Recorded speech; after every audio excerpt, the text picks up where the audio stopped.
Makanya ini perlu disampaikan dan bisa memberi pencerahan. Teman-teman sekalian, sesungguhnya di surat Ar-Rum itu, ini surat Ar-Rum ini adalah surat yang sangat terkenal ya. Kalau orang kawinan itu biasanya bacanya Ar-Rum. Ini kakak berapa kali jadi inian, jadi pembaca Quran untuk teman-teman, bacanya Ar-Rum terus nih kalau lagi acara nikahan.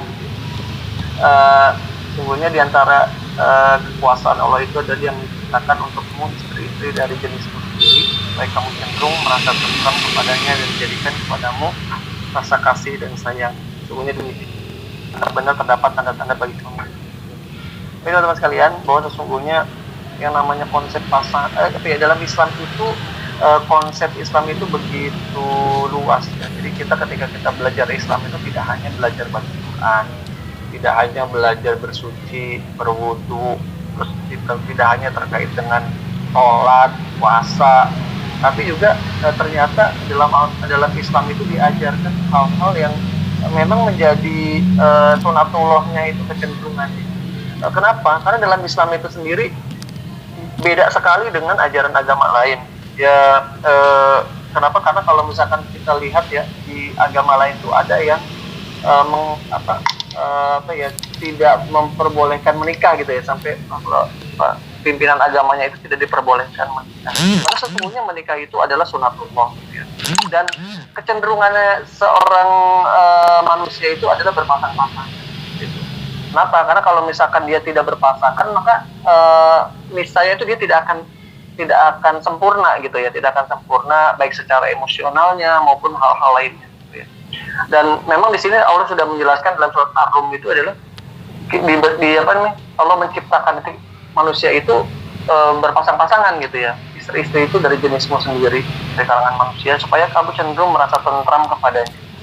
Jadi memang sunatullahnya begitu, jadi pasangan itu adalah untuk membuat kita tentram dan dijadikannya diantara kamu rasa kasih sayang, timbul namanya mahabbah. Makanya orang kita ada yang bilang kalau semoga jadi keluarga sakinah, mawaddah, warohmah, kan gitu ya. Itu sebenarnya bagian dari doa juga sebenarnya. Terus kemudian terdapat tanda-tanda bagi kaum yang baik sekali ya teman-teman sekalian.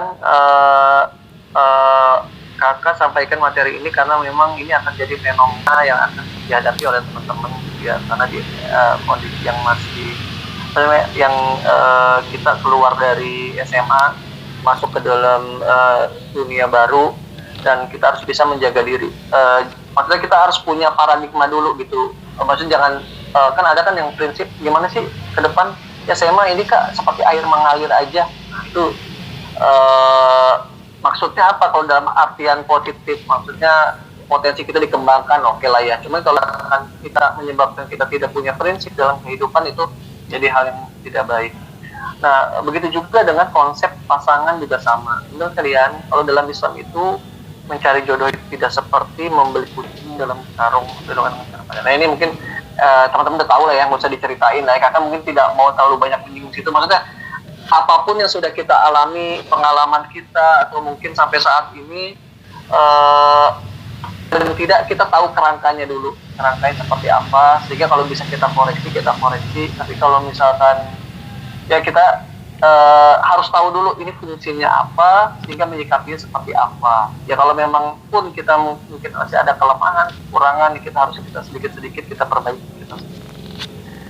Nah teman-teman sekalian, ini adalah konsep yang harus kita pahami, bahwa teman-teman sekalian, dalam surat An-Nur dijelaskan bahwa wanita yang baik-baik itu, yang tidak baik itu adalah untuk laki-laki yang tidak baik, dan laki-laki yang tidak baik adalah untuk wanita yang tidak baik.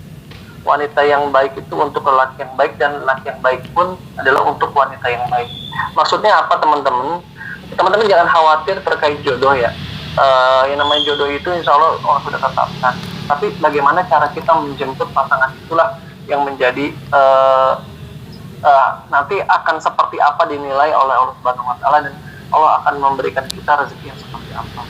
Nah teman-teman sekalian, bahwa sesungguhnya Allah sudah menjanjikan di sini dalam surat An-Nur itu adalah kita itu akan dipasangkan dengan sesuai dengan kualitas kita gitu ya. Kalau katanya Mario Teguh itu kita siap memantaskan diri, kurang lebih seperti itu. Nah, logikanya apa? Logikanya kalau misalkan ya sekarang itu di kampus ya, kalau kita gaya ke kampus, maksudnya style kita masih kayak anak SD, tentu teman-teman kita tidak akan mau ngimbangin ya kan ya, oh anak kecil kayak anak kecil banget gitu ya, baperan banget gitu ya. Terus apa namanya, kalau misalkan lagi musuhan left group gitu ya, terus apa namanya lagi inian ganti DP gitu ya, maksudnya kayak begitu gitu ya. Ya mungkin ada banyak yang lain ya, maksudnya tentu saja kita dituntut adalah untuk emosional kita, psikologis kita tentu harus lebih matang. Nah, karena kita sudah masuk ke kan namanya mahasiswa ya, masih levelnya udah mahal secara ini ya, tingkatannya tuh udah tinggi banget. Makanya kita pun secara edukasi, secara pemikiran, secara apa namanya ini kita, fisik kita pun juga harus lebih matang dibandingkan sebelumnya. Nah begitu juga dengan pasangan juga sama teman-teman. Jadi jangan khawatir bahwa sesungguhnya apabila kita memiliki pasangan yang baik, itu diawali dari bagaimana cara kita men-treatment diri kita sendiri supaya menjadi baik. Dan itu sunatullah seperti itu. Kalau misalkan kita lihat ada fenomena di sekitar kita ya, kalau misalkan kecenderungannya ya, kecenderungannya itu kalau orang yang baik itu akan mendapatkan yang baik juga. Akan dia itu tidak baik, itu akan tidak baik juga. Seperti kalau misalkan kita suka, misalkan ada kita melihat di TV ataupun apa gitu ya, orang yang suka clubbing, pasangannya yang suka clubbing juga gitu kan ya. Atau yang suka apa ya, hura-hura ya pasangannya juga. Dan begitu juga orang yang gemar ke masjid, tentu dia akan mengharapkan pasangan pun juga yang sama. Nah ini juga sunatullah seperti itu. Jadi ini apa namanya, bocoran resep ini bisa kita lihat di surat An-Nur ayat 26. Baik teman-teman sekalian, kita harus tahu teman-teman bahwa untuk memperbaiki umat itu adalah harus sifatnya berjenjang, tidak bisa ujuk-ujuk gitu ya. Jadi kalau misalkan kita ingin memperbaiki negara kita, ataupun kita ingin apa namanya kondisinya lebih baik nih gitu ya, ya harus diawali dari unit terkecil. Unit terkecil itu adalah dari diri kita sendiri ya. Nah makanya teman-teman sekalian, upaya perbaikan itu tentunya harus dari diri kita sendiri.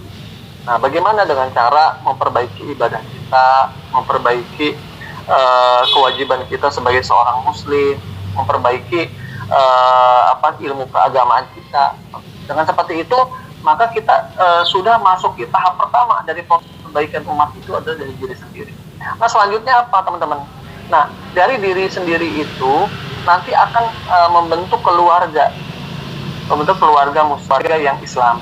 Nah kalau misalkan kita itu salah memilih dalam pasangan, nanti akan ribet nih. Naik level ini kan naik ya level ya, dari diri sendiri, keluarga, masyarakat, tanah air, negara, sampai ke umat. Ini tingkatannya harus begini emang. Gak bisa ditunjuk-tunjuk dari diri sendiri ke negara, gak bisa. Karena nanti akan rapuh di sisi sektor keluarganya. Nah, teman-teman sekalian, akan sangat berat. Ini yang kakak sampaikan di sini adalah terkait dengan konsep-konsep secara umum yang kita mungkin sebagian udah tahu, tapi paling nggak kita ingatkan. Akan sangat berat kalau misalkan coba antum bayangkan ya, teman-teman sekalian punya pasangan yang tidak memiliki pemahaman yang sama, akan sangat berat sekali. Ya, misalkan teman-teman nih suka Quran rohis, pengajian gitu ya. Tiba-tiba bertemu dengan pasangan yang nggak suka itu gitu ya. Sukanya hal-hal lain lah gitu ya.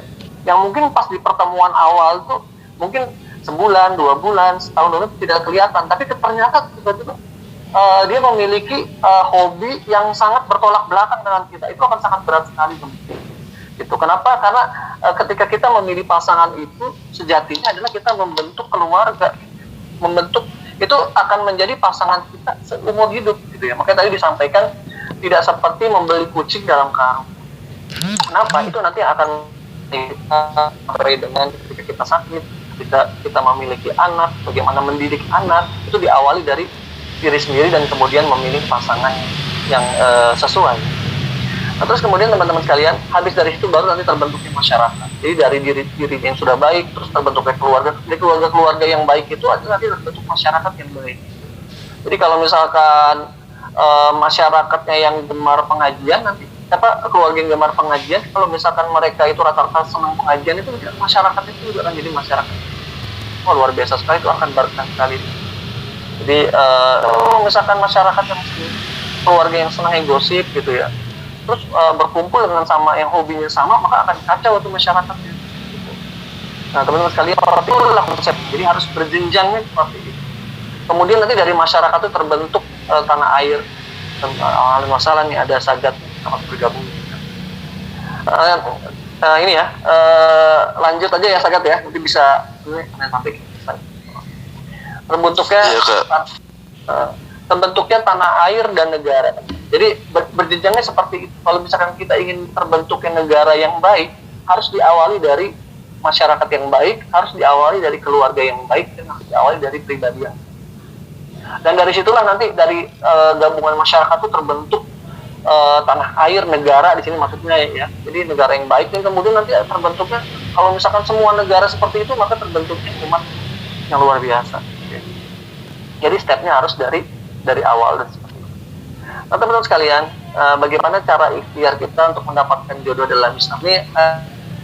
Masalah jodoh dalam Islam bisa sambil lihat-lihat tadi slide. Jadi diantaranya adalah perbanyak doa ini, maksudnya tentu awalnya adalah terbentuknya diri sendiri yang baik dulu ya. Terus caranya bagaimana, ini macam-macam ada caranya lah. Oke, mungkin kalau misalkan antum suatu saat udah siap, nanti kita bisa bahas lebih detailnya nih. Cuman kurang lebih seperti ini gitu ya. Jadi emang bisa Kak dengan model meminta orang lain mencarikan, bisa nggak sih? Jawabannya bisa. Kenapa? Karena justru nanti bisa dari sesi tanya jawab. Banyak sekali orang-orang itu kalau dari keluarganya, atau mungkin kita kenal dari komunitas, ataupun kita tanya juga dari teman-temannya, itu akan lebih jelas gitu. Jadi lebih objektif gitu ya. Tidak hanya dari sisi kita.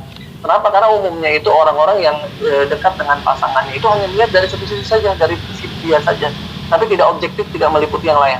Misalkan dia baik sama pasangannya, tapi ternyata dia di rumahnya itu bermasalah, kan gawat juga kan. Nanti kalau misalnya kita punya pasangannya seperti itu, nanti dia bagaimana dengan orang tua kita, dengan orang tua sendiri dia bermasalah ya kan? Atau bagaimana dia dengan adik-adiknya. Nah, terus kalau misalkan jadi pasangan kita, entar dia memperlakukan seperti adik-adik kita ya, seperti itu. Jadi makanya nanti ketika memilih pasangan itu, di antaranya itu bisa bertanya kepada mediator ataupun orang tua. Mungkin ada observasinya atau investigasi lah gitu. Kemudian memperbanyak amal soleh dan jangan berpuasa berbaik sangka. Baik teman-teman sekalian, Kakak akan sedikit terkait dengan konsepnya. Jadi yang pertama adalah pernikahan itu wajib dilakukan apabila merasa mampu gitu ya. Merasa mampu ini maksudnya bagaimana? Dia secara ini kan kita kan udah dewasa ya, udah inilah, insya Allah secara ini udah lebih matang gitu dibanding sebelumnya SMA yang kita bahas. Jadi kalau misalkan kita dikatakan wajib itu adalah apabila secara fisik, mental, dan finansial itu dia sudah siap gitu.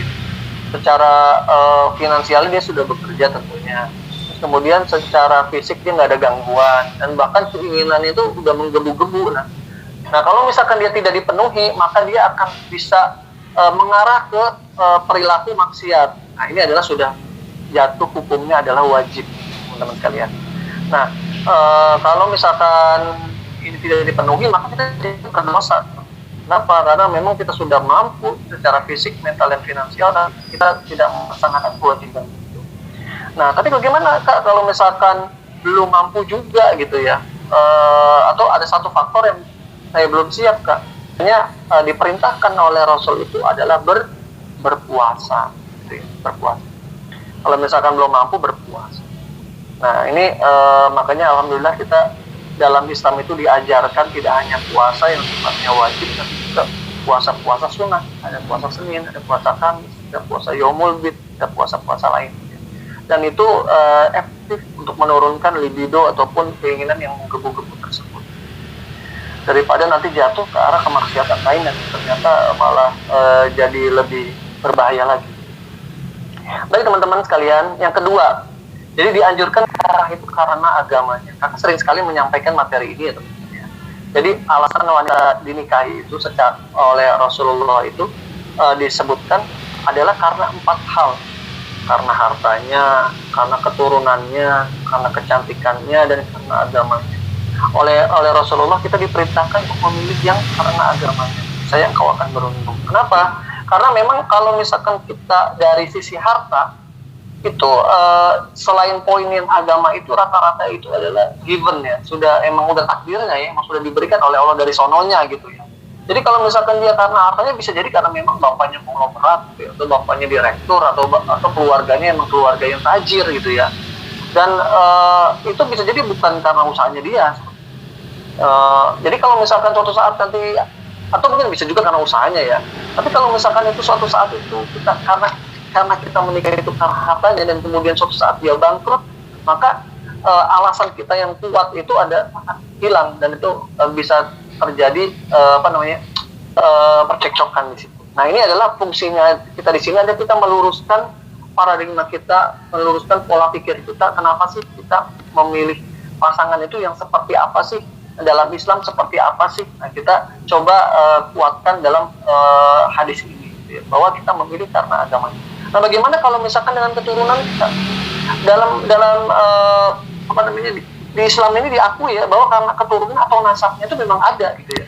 Jadi sebagaimana kalau kita belajar ada namanya penyakit menurun ya. Kalau misalkan ada bapaknya diabetes, anaknya bisa diabetes kan gitu ya. Kalau misalkan bapaknya jantung kan ada jalur kesehatan gitu ya.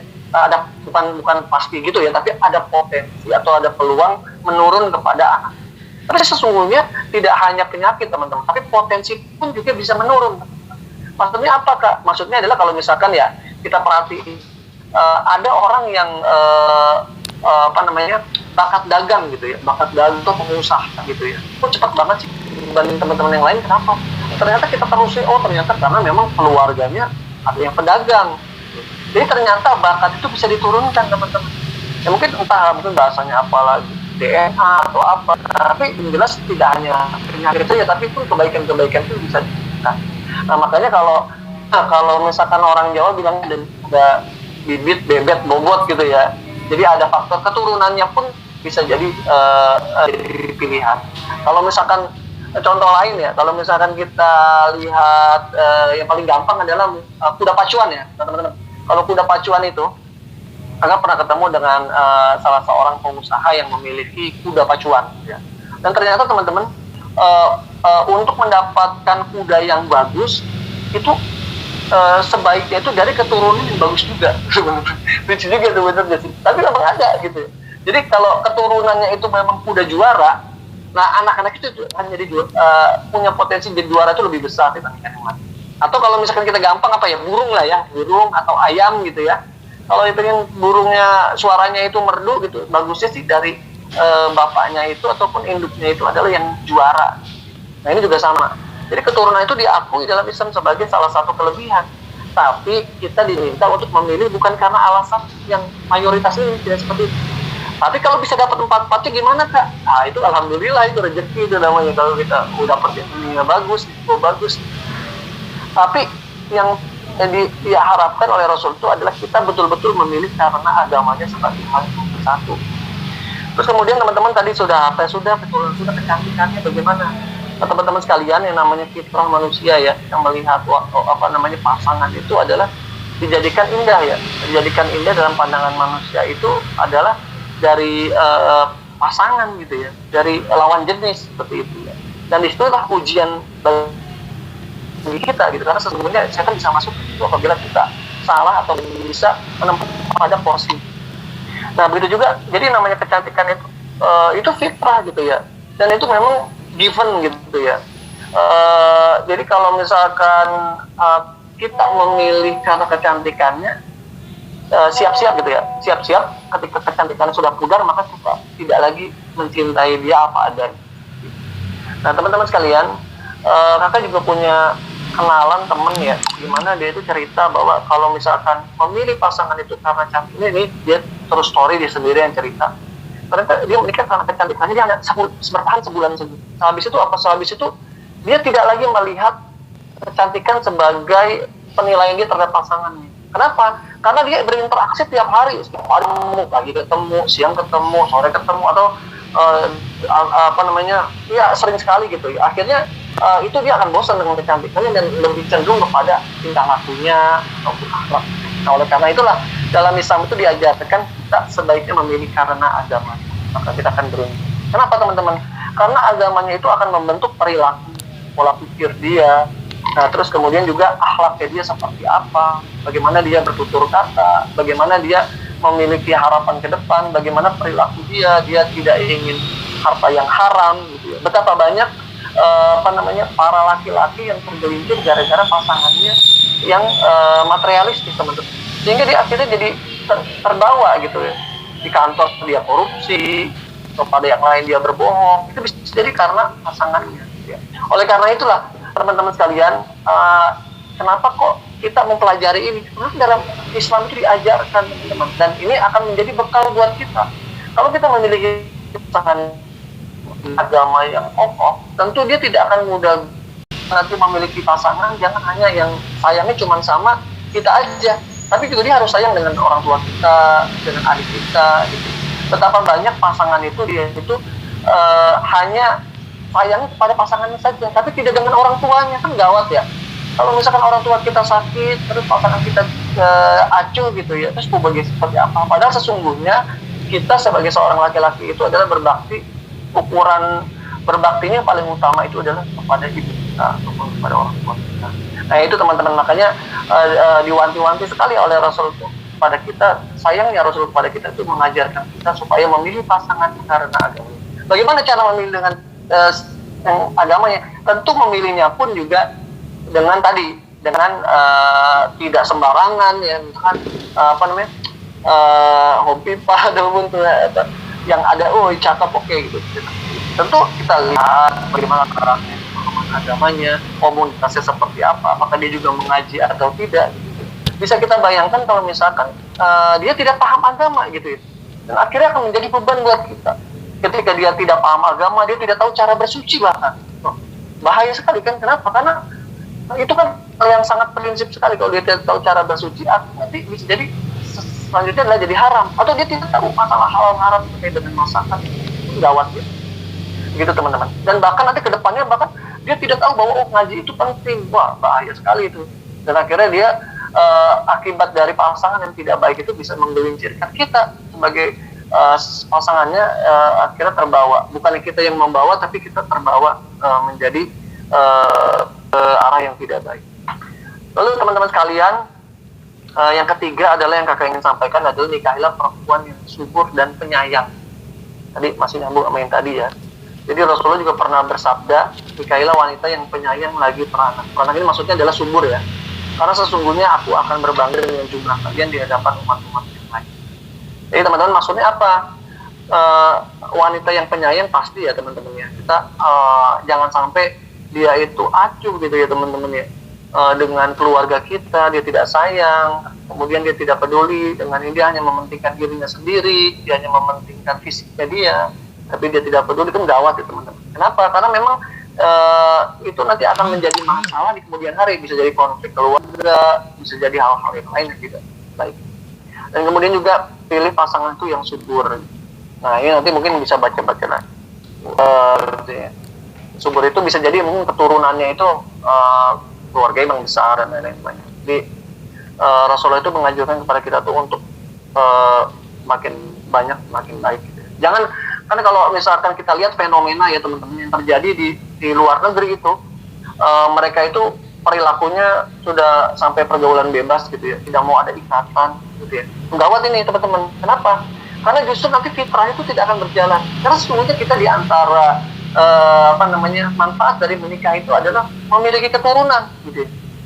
Betapa banyak saat ini mulai muncul generasi-generasi yang takut punya anak teman-teman. Kenapa? Karena takut fisiknya berubah, atau takut ribet, takut bayaran sekolah nanti bagaimana pendidikannya dalam, karena masuk ke mindsetnya dan akhirnya dia tidak ingin punya anak. Dan banyak sekali pernikahan itu kalau misalkan di luar negeri ya, menikahnya itu dengan usia sudah tua, kemudian dia tidak mau punya anak. Apa yang terjadi kemudian? Yang terjadi adalah nanti suatu saat generasi mereka akan hilang. Kenapa? Karena kalau misalnya kita bayangkan ya, pasangan-pasangan yang menikah dan kemudian dia tidak punya anak, maka lama-kelamaan nanti kurva penduduk atau apa ya, kita belajar ya di sosiologi ya. Jadi umur yang aneh itu akan seperti ini, piramida gitu ya. Umur yang mudanya kecil, umur yang tuanya besar gitu ya.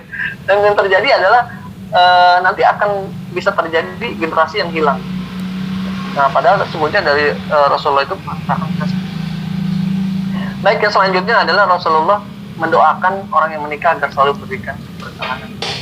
Makanya kita juga kalau bisa harus hafal doanya ini, barakallahu laka wa baraka alaika wa jama'a bainahuma fi khair. Semoga Allah memberikan berkah kepadamu dan semoga Allah memberi berkah atasmu. Semoga Ia mengumpulkan kalian berdua dalam kebaikan. Ini adalah sebuah doa yang sangat baik. Dan ini kita maksudnya adalah kita berdoa semoga Allah memberikan keluarga yang menikah itu adalah keluarga yang harmonis, tetap istiqomah dalam Islam, kemudian rumah tangganya juga tidak ada konflik, dan kemudian juga berharap agar Allah memberikan keberkahannya, kebaikannya di dunia dan akhirat. Baik, itu teman-teman sedikit materinya bisa lebih panjang, cuman itu dulu lah sebagai pembuka. Kalau misalkan nanti ada yang mau didiskus, mudah-mudahan bermanfaat untuk pertemuan kali ini. Silakan kalau ada yang mau discuss. Alhamdulillah fatakunam karim bila bisa bilhaq. Assalamualaikum warahmatullahi wabarakatuh. Waalaikumsalam warahmatullahi wabarakatuh. Makasih Kak Jadi atas ilmunya Kak. Silakan teman-teman yang mau tanya. Siapin ya teman-teman. Ini penting juga ya teman-teman. Persiapan apa aja yang mesti ini. Iya. Jadi maksudnya siap itu tidak hanya siap siap uang gitu ya.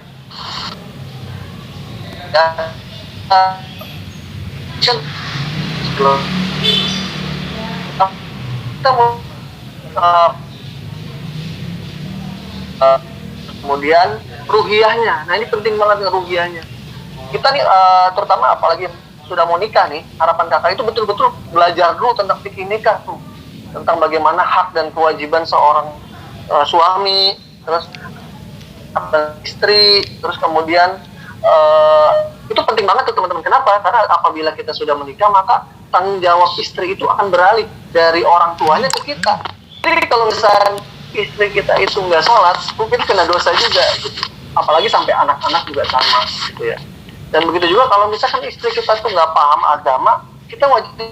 Nah makanya tadi kakak bilang Rasul tuh mengajarkan kita cari pilihan agamanya. Kenapa? Kita pertama akan lebih mudah, tidak terlalu berat untuk mengajarkannya karena dia sudah paham agama. Yang kedua dia bisa mendidik anak kita dengan cara yang lebih cepat gitu, lebih cepat dan lebih baik lah Pak.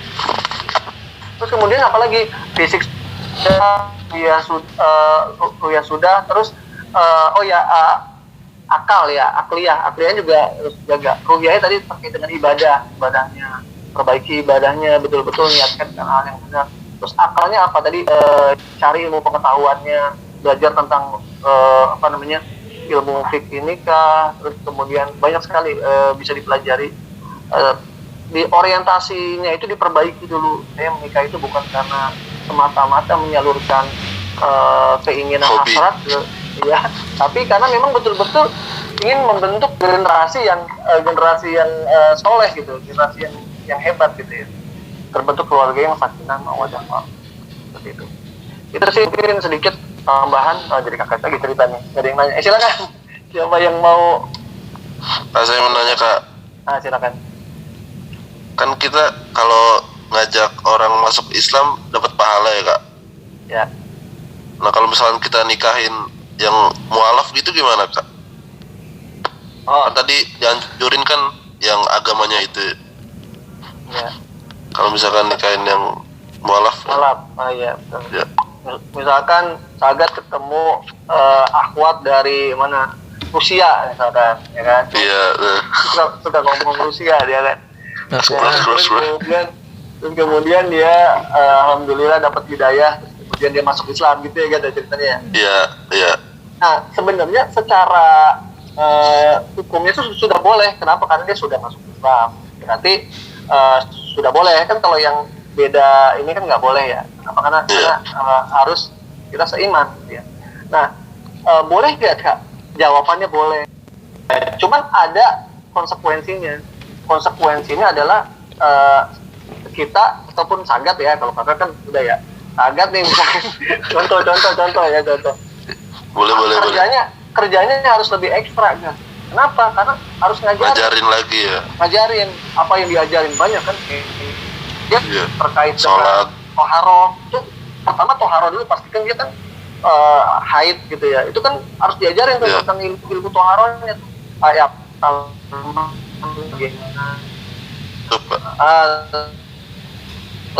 karena kenapa? Karena kalau nanti dia sampai tidak bersih akhirnya jadi fatal kan, jadi najis kan gitu ya. Terus kemudian apalagi malah kita yang kebalik. Baik teman-teman, tadi yang kedua adalah ya tentu harus menjadi contoh gitu kan. Jadi jangan sampai ketika kita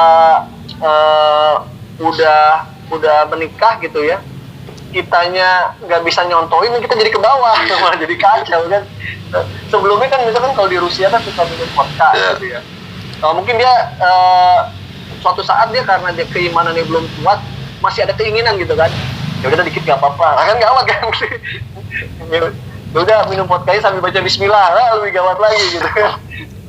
Gitu. Jadi harus memberikan contoh. Gitu. Makanya ya kalaupun memang harus seperti itu, berarti tidak boleh langsung dinikahi, tapi baiknya dia dibimbing dulu, diajak disuruh ikut pengajian dulu atau di kajian dulu gitu ya, sehingga dia akan bertambah dulu ilmunya. Kan banyak ya nanti kayak misalkan suka yang agak susah itu tentu merubah kebiasaan, bukan berarti tidak bisa, insya Allah bisa. Banyak kan sahabat-sahabat kayak Umar bin Khattab dari yang seorang yang pemabuk tapi pas Islam menjadi sahabatnya enak, bisa, cuman effortnya lebih besar. Nah oleh karena itu nanti sebagai pasangan tentu harus memberikan, pertama pemahamannya harus kedua harus bisa menjadikan contoh gitu. Jangan sampai nanti justru ketika melihat pasangannya yang ternyata ibadah itu nggak bener, malah jadi pikiran dia begini, dia juga nggak bener, nggak bisa, jadi kacau keluarganya nanti. Jadi kurang lebih gitu kan. Mudah-mudahan tuh ya gambaran umumnya aja lagi. Oh iya Kak, makasih Kak. Tugas. Itu Gat. Mana yang lain? Nanya lu. Botak doang kan nanya. Dompet hilang nanti dompet.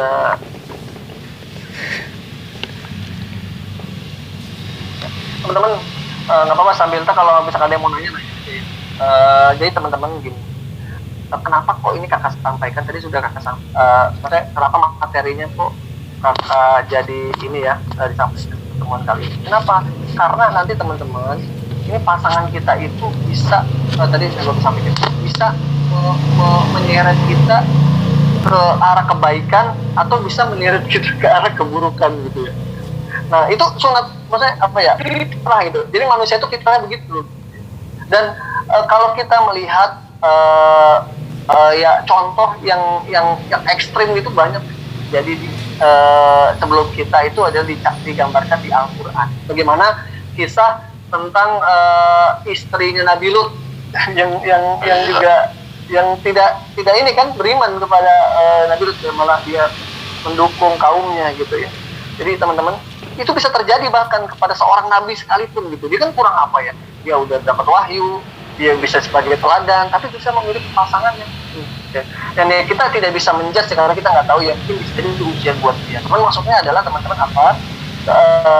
Maksudnya adalah apabila kita pentingnya memiliki pasangan yang kuat secara agamanya, itu akan mempermudah kita supaya kita naik ke level berikutnya. Kan tadi diri sendiri sudah kebentuknya keluarga, terbentuknya masyarakat gitu. Dan yang paling penting adalah nanti ketika kita memiliki pasangan yang itu kita akan punya anak tuh ya. Nanti anak kita akan dididik seperti apa? Nah, itu tergantung ini yang ada dipahami oleh ibunya ya kan, atau orang tuanya ya kan. Iya. Kan ada, kalau misalnya kita ngelihat fenomena saat ini ya, betapa agak miris, walaupun itu tidak bisa mengeneralisir semua ya, betapa banyak para wanita yang secara pendidikan tinggi, tapi kemudian dia meninggalkan anaknya dan kemudian diasuh oleh pembantunya yang pendidikannya SMP atau SMA. Dan seperti apa itu nanti anak yang terbentuk? Kita karena nggak ingin menjudge, tidak seperti itu ya, tidak ingin seperti itu. Cuman maksudnya ini apabila mungkin dia bisa ngatur waktu atau bisa ini mungkin bisa inilah ya. Cuman alangkah baiknya pendidikan anak itu ada diberikan oleh orang tuanya sendiri, terutama dari istri kita.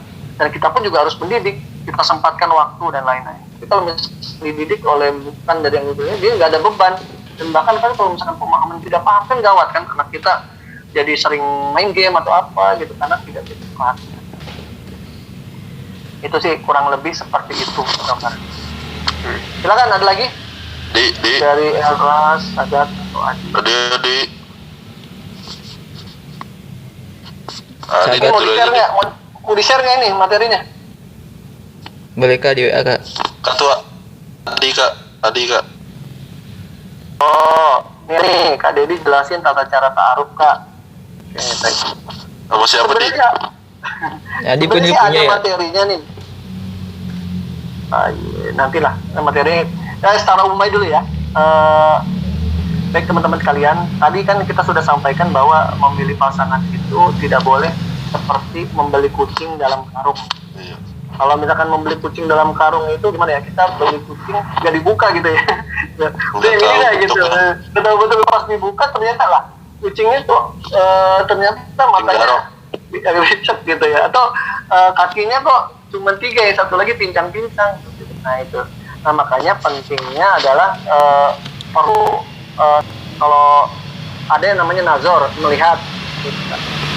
Jadi kita taruh ya, proses taruh seperti apa sih Kak, biar dari awalnya dulu. Jadi proses ta'aruf itu biasanya itu adalah kita minta bantuan. Jadi gini, kan kita sudah paham gitu ya, dalam Islam itu kita tidak boleh pacaran gitu ya. Pacaran itu boleh tapi sesudah nikah gitu. Nah artinya apa? Tentu dia tidak kenal si A dengan si B ya kan. Kalau misalkan kalau pacaran kan biasa goncengan atau jalan ke mall bareng atau apa gitu kan ya. Secara ini mungkin secara fisik kenal ya, walaupun kita nggak tahu pola pikirnya. Mungkin kadang-kadang mengenai pacaran kan kadang-kadang suka disembunyikan ya. Oke lah, kita tahu sering ngobrol, tapi kadang-kadang ada hal yang disembunyikan gitu. Nah itu aja kita belum tentu tahu ya, apalagi orang yang sama sekali nggak kita kenal kan gitu. Itu jadi pertanyaan seperti itu yang paling umum ya. Nah bisa jadi menggunakan pihak ketiga gitu ya. Ini kakak cerita kakak aja dulu ya, biar kemana-mana gitu ya. Kakak juga menjalankan proses ta'aruf ini dengan pasangan, dengan istri anak. Jadi proses ta'aruf ini adalah proses di mana ini dua orang ini tidak pernah bertemu sebelumnya, tidak pernah mengenal gitu. Terus kemudian bagaimana prosesnya? Macam-macam. Kalau zaman dulu itu biasanya kan dia mengenalkan diri dulu ya. Awalnya itu tidak kenal, kemudian dia mungkin nanya kepada ustadznya atau kepada temennya atau bagaimana ya, saya ingin mencari pasangan gitu ya. Kira-kira seperti apa, ada temen nggak yang kamu percaya yang baik gitu. Nah ini pertama dari sisi teman dulu nih ya, teman ataupun ustadz dalam hal ini ustadz atau ustazah gitu ya, dia merekomendasikan. Berarti dari satu, kan kita pengen objektif gitu ya, dari sisi orang lain dulu, melihat dia seperti apa yang sudah berinteraksi dengan dia. Nah, kalau misalkan dia dengan ustazahnya, tentu kan ustazahnya sudah melihat ya, dia mungkin rutin ngajinya tahu, terus kemudian bacaannya tahu, terus kemudian pola pikirnya tahu, karena ketemuan ini tiap minggu ya kan pasti jadi tahu kan ya gitu. Mungkin juga sering nanya keluarganya, mungkin juga pernah kunjungan, jadi tahu gitu. Nah itu dia akan merekomendasi. Kemudian biasanya kalau dari aneh aja deh ya, membuat mengenalkan diri. Ini kita nggak bisa ngenalin diri kalau lewat ngomong, karena kita belum kenal dan menjaga sekali kontak-kontak yang belum halal pada saat itu gitu ya. Membuat ini yang seperti biodata gitu CV ya, menceritakan nama keluarganya berapa, terus itu hobinya segala. Kita mencoba menceritakan diri sendiri. Begitu juga dengan pasangan kita pun juga mencoba menceritakan. Kemudian ditukar lah CV itu. Gitu. Nah setelah itu diserahkan juga foto, biasanya ada fotonya ini ya. Karena memang sama sekali tidak tahu pada saat. Terus kemudian selanjutnya apa? Selanjutnya silakan dari masing-masing pihak berkonsultasi dengan keluarganya, keluarga intinya, mungkin dengan ayahnya, dengan ibunya nih, saya ada ini bagaimana nih, biasanya keluarga. Nah ini teman-teman ini penting sekali. Kenapa dari sekarang kita itu ngaji itu mulai pemahaman kepada keluarga tuh. Saya nanti tidak pacaran Bu, saya akan mencoba dengan cara yang islami. Nah, seperti itu udah mulai tuh. Jadi ketika nanti suatu saat udah sampai tahapnya ini udah gak kaget lagi orangku. Apaan ini, apaan tuh gitu ya. Nah terus nanti orang tua akan memberi, oh iya gak apa-apa lanjutin aja. Biasanya orang tua itu akan punya ini yang lebih kuat gitu ya, intuisi lebih kuat. Nah terus diiringi dengan tentu saja kita harus menjaga ibadah kita ya, apa puasanya, apa sholat istikharahnya seperti itu. Nah terus habis itu apa Kak? Habis itu biasanya bertemu antara si akhwat tadi dengan si ikhwan itu, dan bertemunya itu tentu tidak berdua-duaan, tapi harus ada orang lain yang menyertainya, apakah ustazahnya juga ikut gitu.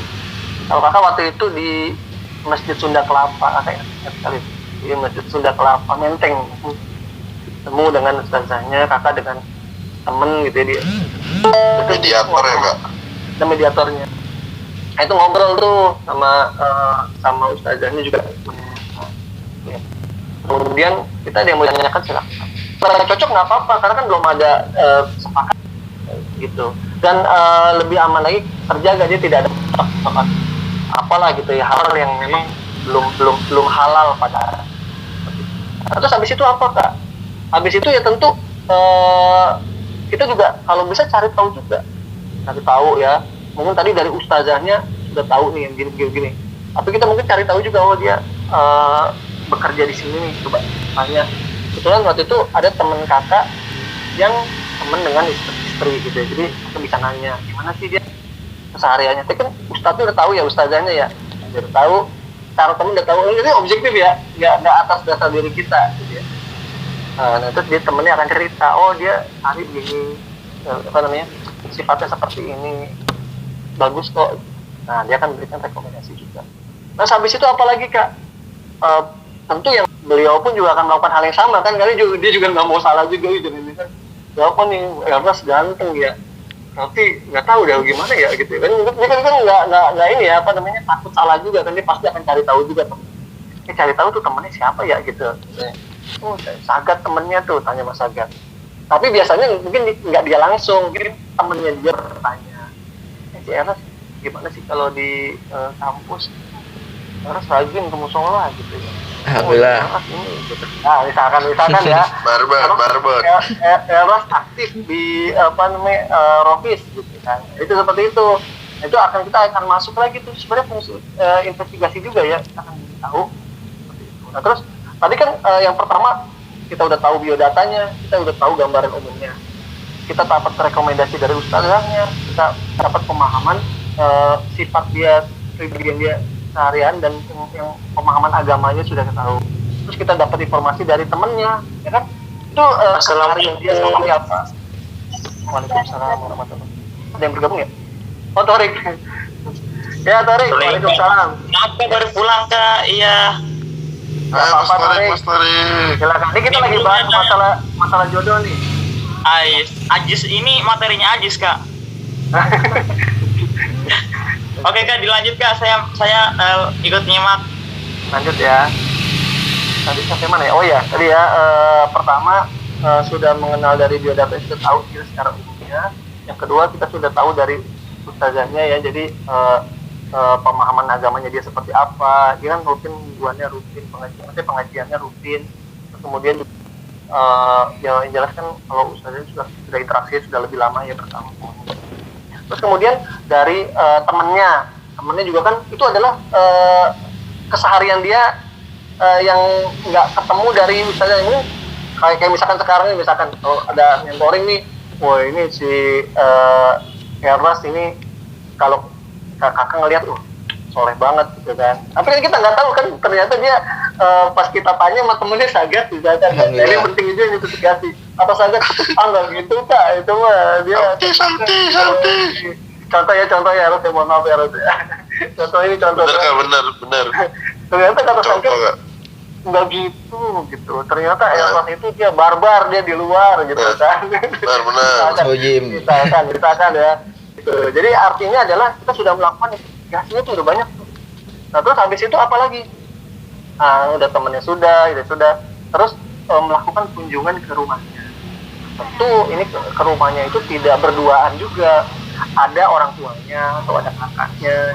Jadi sehingga tetap secara syariat untuk apa kita di rumah? Kita bisa tanya atau sambil ngobrol-ngobrol kita lihat situasinya. Misalkan dia dekat sama orang tuanya. Jadi yang bagus itu adalah pasangan kita itu adalah orang yang dekat dengan keluarganya. Kenapa? Tadi kan kita udah bahas ya hadisnya ya.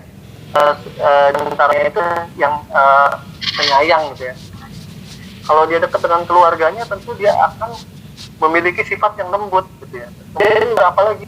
Dia kalau dekat dengan adiknya atau apa itu dia sifatnya penyabar, bisa ngomong. Kan banyak ya, itu bisa kita pelajari di situ. Ya. Dan keseharian seperti apa, kan orang tuanya juga kan bisa kita lihat ya, itu tidak bisa ditipu lah ya. Misalkan kok jadi baik, tapi kita pasti akan bisa maksudnya secara nggak langsung ya kita kayaknya bohongan ya atau apa gitu. Itu akan kelihatan. Nah itu kalau misalkan sudah kita juga pasangan kita ataupun calon kita itu dia akan berkunjung ke rumah kita dengan ditemani oleh kakaknya atau siapa gitu ya. Kayaknya orang tua enggak deh, karena kalau itu kan nanti jatuhnya beda ya. Biasanya ditemani oleh kakaknya. Waktu zaman kakak seperti itu. Nah, terus apa lagi? Habis itu kalau misalkan sudah oke, sudah cocok, kuatkan lagi. Jadi kan dari diri sendiri tadi CV sudah, dari ustazah sudah, dari temennya sudah, dari orang tua sudah, tuh kurang apa ya, udah 4 tuh ya, luar biasa ya, udah 4 sisi udah kita pelajari. Dan terus dikuatkan lagi dengan kita memohon kepada Allah SWT, dipilihkan yang terbaik. Ya Allah, emang apabila dia pasangan yang cocok buat saya, maka mudahkanlah ya Allah, dekatkanlah. Apabila dia tidak cocok buat saya, maka jauhkanlah ya Allah, pilihkan saya yang terbaik, yang lebih baik sebagai pengganti. Nah seperti itu. Dikuatkan dengan tambah ibadah kita pastinya, sholat sunnah kita, sholat istighfar kita, dan jadi udah berapa? Jadi ada 5 sisi gitu ya. Jadi kalau dibilang kak, kalau yang ta'aruf itu kayaknya nggak ideal deh kak. Kan dia cuma begitu doang kak, mana mungkin tahu. Nah tadi kalau kita bahas ternyata dia dari sisi kita sudah tahu dari itunya ya, dari CV-nya tadi, walaupun bang itu masih umum ya, kita bisa nanya dari ustazahnya, dari temannya, bisa tanya keluarganya, dan kita memohon kepada Allah supaya diberikan yang terbaik. Jadi udah dari sisi iman. Itu kurang lebih itu, dan teman-teman sekalian tadi sudah kita sampaikan bahwa yang di sini ya, laki-laki yang wanita yang tidak baik itu wanita tidak baik, laki-laki yang tidak baik, terus wanita tidak baik, begitu juga sebaliknya yang baik buat. Dan sunatullahnya seperti itu teman. Jadi kalau ingin dapat pasangan yang baik, yang pertama adalah perbaikan diri kita sendiri. Mudah-mudahan kita akan mendapatkan pasangan juga yang baik juga seperti itu. Itu mungkin jawabannya. Mohon maaf ini agak ngalor ngidul ini, kurang lebih jawabannya seperti itu. Mudah-mudahan bisa menjawab tadi. Silakan. Kalau ada yang mau nanya lagi. Ntar ini slide-nya kakak tolong atau. Ada lagi? Elras, Sagat, Adi, Torik. Tanya Rik. Ya. Udah pada jelas kayaknya. Tanya Rik.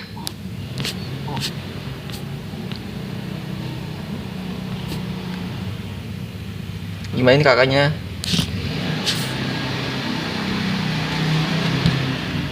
Oh iya teman-teman, nggak apa-apa kalau yang mau nanya. Eh, Apabila kita sudah menjalankan proses-proses yang baik itu, teman-teman, insya Allah nanti akan ada keajaiban-keajaiban yang datang.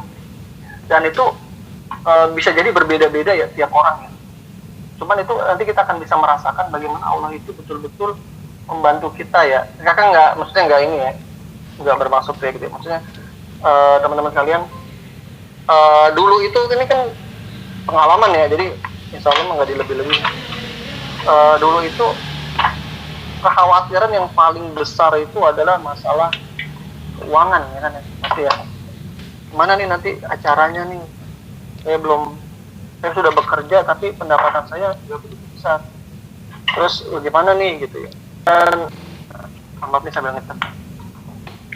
Dan itu pun pasti akan dialami teman-teman.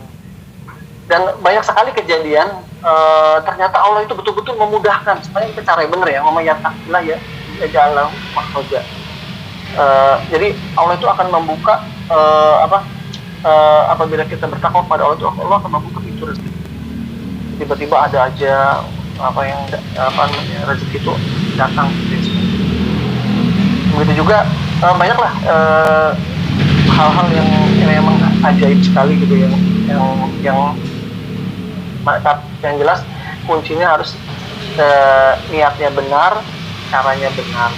Kalau mudah-mudahan dibantu oleh Allah yang Maha Benar. Amin.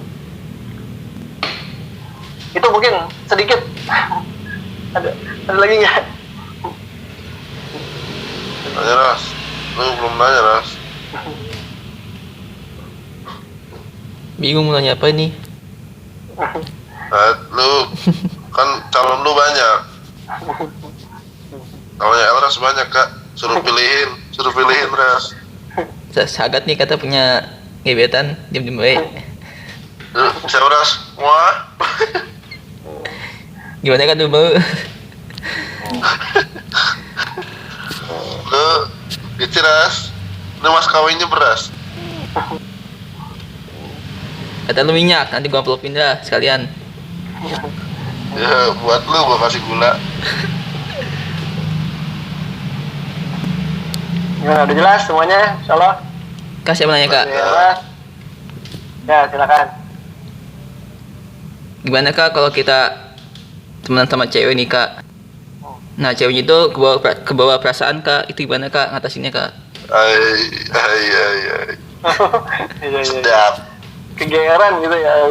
Iya kak. Ya baik. Siapa Ras? Teman-teman sekalian ya, ini Cewek lu gat. ini fenomena ini, maksudnya fenomena ini mungkin juga dialami oleh semuanya ya. Kakak rasa gitu ya, mungkin nanti Sagat juga ada temen yang kayak begitu, mungkin Adi atau bagaimana, atau bisa juga kebalikannya, kita yang kegeeran gitu ya. Gitu ya, atau kita justru yang jadi ada hal-hal dari kita jadi tertarik juga.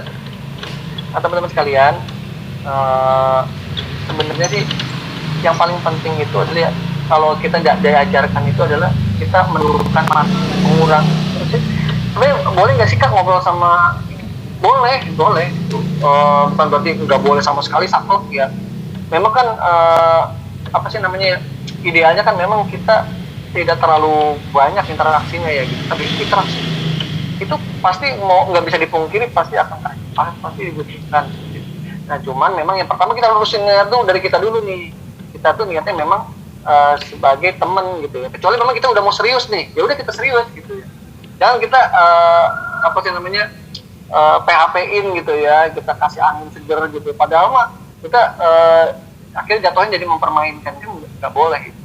Ya kalau memang kita ini kita harus dari SMA temenan aja gitu. Itu ya, akan beda nanti secara psikisnya pun akan berbeda. Kalau orang yang misalkan kita terlalu dekat, kita ngomongnya kita lembut-lembutin atau kita agak-agak berwibawa gaya gitu, terus kita senantiasa sigap, tapi ada niat yang tidak baik, itu akan beda. Nah, yang pertama ya tadi kita luruskan niat kita dulu. Kita ini hanya berteman aja, udah berteman gitu ya. Enggak terus kurang komunikasinya tentu yang saja berlebihan. Misalkan dia cuma nanya ke rumah si Sagat di situ. Di mana sih? Oh di situ, alamatnya sih. Kalau yang berlebihan, ya udah saya anterin dah. Gitu. Kan beda ya. Misalkan siaga. Orang cuma nanya alamat, kenapa sampai dianterin gitu? Tapi dia nanya alamat doang, nggak minta anterin. Minta WA-nya sekalian. So baik. So baik. Jadi ya di perlunya aja. Terus teman-teman ya itu adapun kalau yang secara ekstrimnya ntar antum bisa bacalah di itu bagaimana tidak boleh kita berjangan ataupun ini ya tidak ada mahram gitu ya, karena nanti akan jatuh ke ini yang godaan setan itu akan. Makanya kita seperlunya aja gitu. Kalau ini ya biasa aja gitu, nggak. Terus apalagi gitu ya, kalau misalkan kita tidak memberi angin yang ini ya, dia pasti akan merasa juga kok,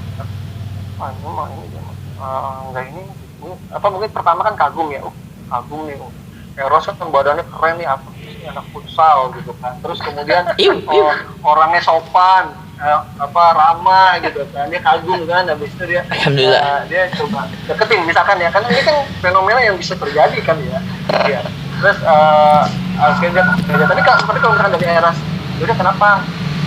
Udah ngomong biasa aja gitu, nggak dilembut-lembutin. Kenapa? Gitu. Kenapa sambil deketin gitu kan beda ya. Gitu. Kurang lebih ya kita interaksi seperlunya aja, tidak berlebihan. Kita harus tahu bahwa ini belum halal. Kecuali emang kita udah niat nih, kayaknya saya mau sama yang ini. Ya udah. Caranya bagaimana ya, tadi jalan step-stepnya, misalnya cari tahu dia, gitu. Tapi tidak berarti kita berzina ataupun pegangan, belum halal. Kenapa? Karena katanya dalam hadis itu lebih baik memegang bara daripada memegang Tugat. Yang memegang kurang lebih seperti itu. Dan teman-teman nih, gue nanti nih kakak kasih tahu. Kalau misalkan kita bisa menjaga diri ya, apalagi sekarang mudah-mudah menjaga dari yang haram ya. Terus kemudian nanti antum menikah ya, itu wahnya itu luar biasa. Itu beda banget dengan orang yang udah biasa. Jadi kalau misalkan canggungnya itu, dan itu merupakan nikmat dari Allah gitu. Misalkan antum nggak pernah sama sekali pegangan atau berlebihan gitu, dan suatu saat antum menikah gitu, itu luar biasa, itu kenikmatannya. Antum baru merasakan, subhanallah, ini keindahan. Ini Allah berikan sebagai keindahan, kebaikan. Mungkin bisa kita lihat ya, misalnya kalau misalkan temen yang itu pacarannya udah 5 tahun, kan? Itu beda banget coba lihat di pelaminan, udah beda deh. Misalkan dia mau udah, saya nggak wah banget lah gitu lagi. Beda aja kalau memang dia mulai caranya Islami, itu akan menjadi momen yang luar biasa indah. Dan disitulah Allah memberikan ditunda ada salah satu hadis begini, kenikmatan orang yang berpuasa itu ada 2. Yang pertama adalah ketika dia berbuka, dan kedua itu adalah ketika bertemu dengan Allah Subhanahu wa Ta'ala. Jadi juga sama nih, ketika itu menahan diri dari hal yang Allah haramkan, gitu ya. Tadi seperti hal tadi ya, niscaya Allah akan memberikan balasan gitu ya. Ketika berbuka, berbukanya kapan? Nanti ketika antum menikah, Allah akan berikan kebahagiaan yang luar biasa.